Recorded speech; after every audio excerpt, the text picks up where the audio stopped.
Teori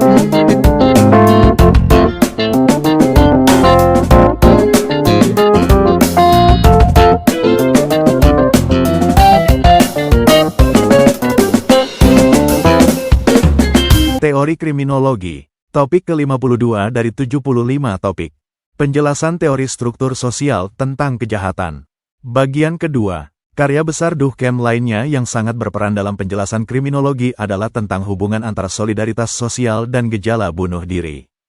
Émile Durkheim mendefinisikan bunuh diri sebagai tindakan kriminal yang dilakukan oleh manusia yang dalam hal ini ia merupakan pelaku sekaligus korban dalam tindakan kriminal tersebut dan dilakukannya secara sengaja.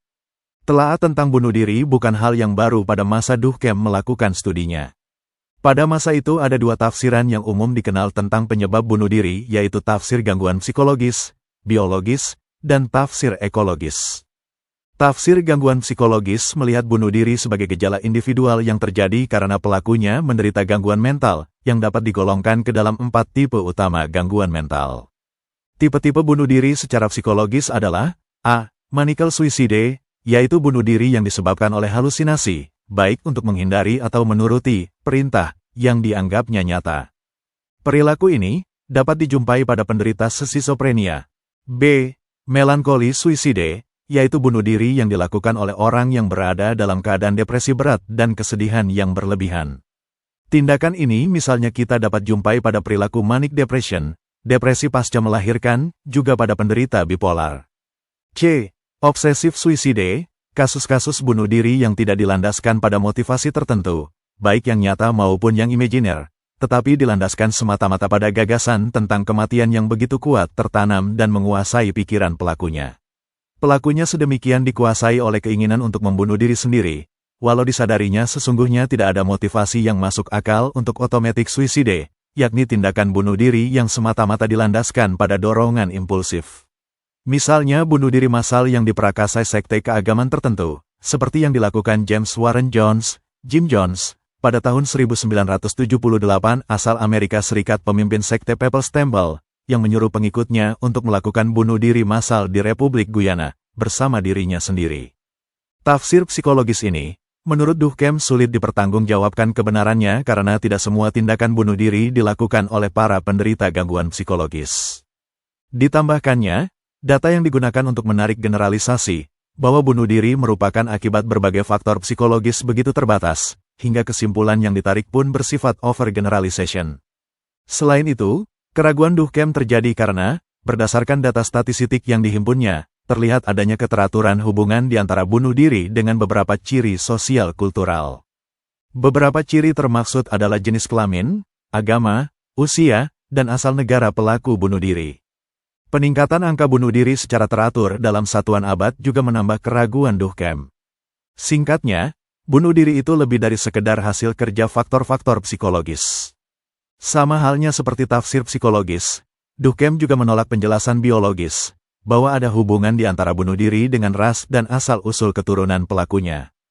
Dikatakannya, kelemahan tafsir ini bukan hanya karena ketidakjelasan definisi ras yang digunakan, tetapi juga karena ada faktor-faktor non-biologis yang perlu diperhitungkan dalam menilai penyebab bunuh diri.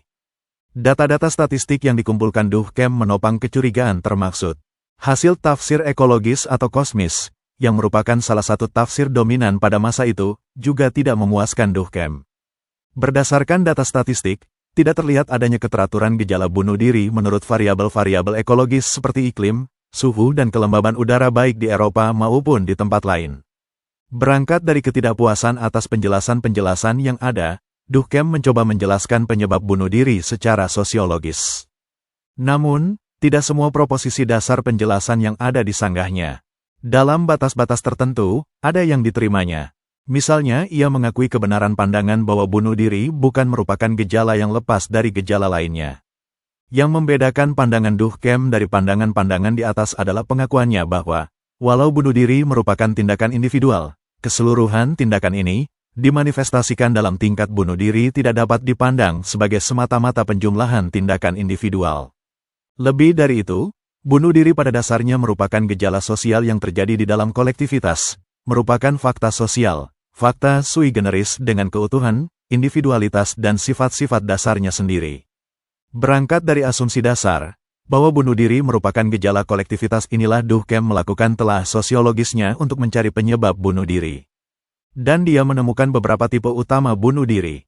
A. Egoistic suicide, yaitu bunuh diri yang terjadi karena rendahnya tingkat integrasi suatu kolektivitas. Menurut Durkheim, tingkat integrasi yang rendah memaksa anggota-anggotanya untuk bersandar pada diri masing-masing dalam pengambilan keputusan untuk berkelakuan. Hal ini berbeda dengan keadaan di kolektivitas dengan tingkat integrasi yang tinggi, yaitu kolektivitas yang kohesif. Dalam kolektivitas dengan tingkat integrasi yang rendah, orang tidak dilindungi dari tindakan bunuh diri. Dalam menghadapi persoalan, diri sendirilah yang dituntut untuk memecahkannya, tanpa jaminan akan bantuan dari orang-orang lain di dalam kolektivitasnya.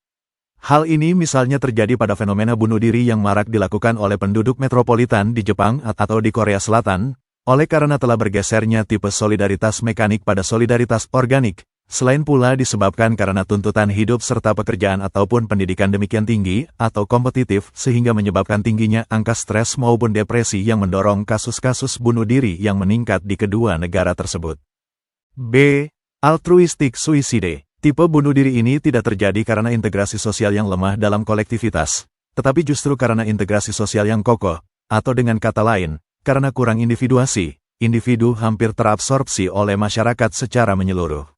Tipe bunuh diri ini, misalnya terjadi pada sekte-sekte keagamaan tertentu sebagaimana telah dicontohkan di atas yaitu Papal Temple, yang menyuruh para anggotanya untuk melakukan bunuh diri massal.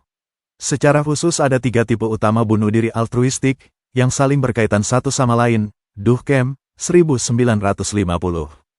1. Obligatory altruistic suicide, yaitu bunuh diri yang dilakukan seseorang bukan karena hal ini merupakan haknya, tetapi karena kewajibannya. Kalau orang yang bersangkutan gagal melaksanakan kewajiban ini, ia akan kehilangan kehormatannya dan juga mendapat sanksi yang biasanya bersifat keagamaan, seperti yang dilakukan oleh sekte Papal Temple di Guyana. Selain itu, bunuh diri tipe ini terlibat dalam kasus-kasus di masyarakat-masyarakat seperti tribal society tertentu yang menghendaki orang lanjut usia atau sakit parah untuk melakukan tindakan bunuh diri. Selain itu juga terlihat dalam tradisi di masyarakat Hindu kuno di India yang dikenal dengan tradisi sati, yang mengharuskan janda dari seorang pria yang meninggal untuk melakukan bunuh diri bersamaan dengan kematian suaminya dan tindakan bunuh diri yang dilakukan oleh pelayan atau pengikut raja atau pimpinan yang meninggal.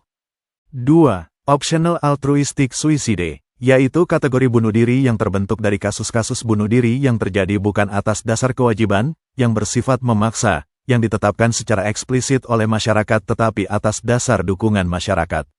Maksudnya, penghargaan dan kehormatan akan diperoleh oleh mereka yang rela melakukan tindakan bunuh diri.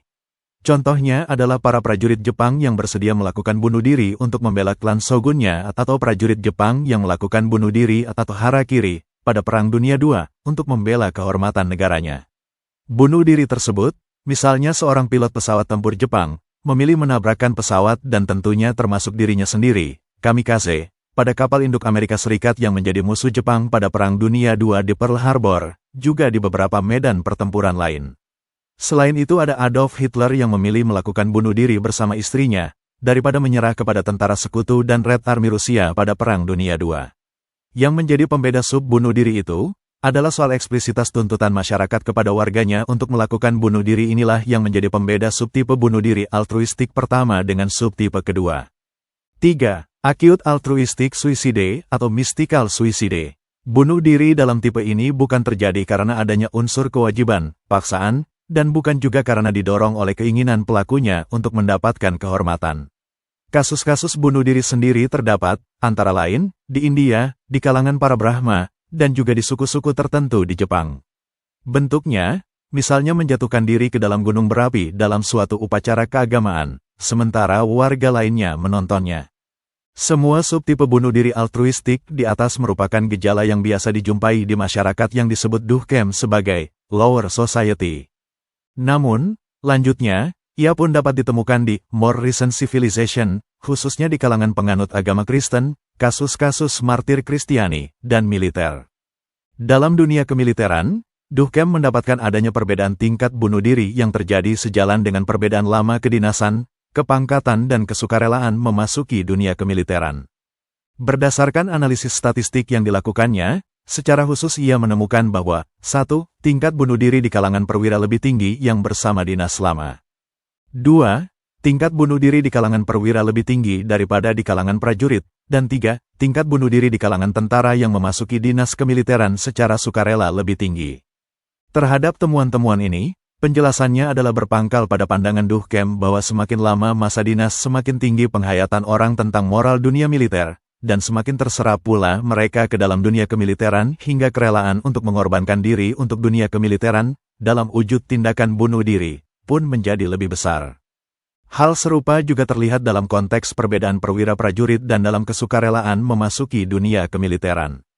Untuk memperkuat temuan ini, Durkheim juga mencari bukti statistik lain, membandingkan angka bunuh diri di kalangan pasukan elit dan tentara biasa, dan di kalangan militer dan sipil. Keteraturan serupa pun diketemukannya yang memperkuat pandangan Durkheim tentang gejala bunuh diri altruistik. Anomic suicide, yaitu bunuh diri yang terjadi karena ketidakjelasan norma-norma pengaturan cara berpikir, bertindak, dan berperasaan individu. Menurut Durkheim, keadaan anomi ini terlihat baik dalam konteks ekonomis maupun domestik. Itulah materi ke-52 teori kriminologi. Channel ini membantu memahami mata kuliah bagi para mahasiswa di perguruan tinggi manapun di Indonesia, maupun masyarakat umum.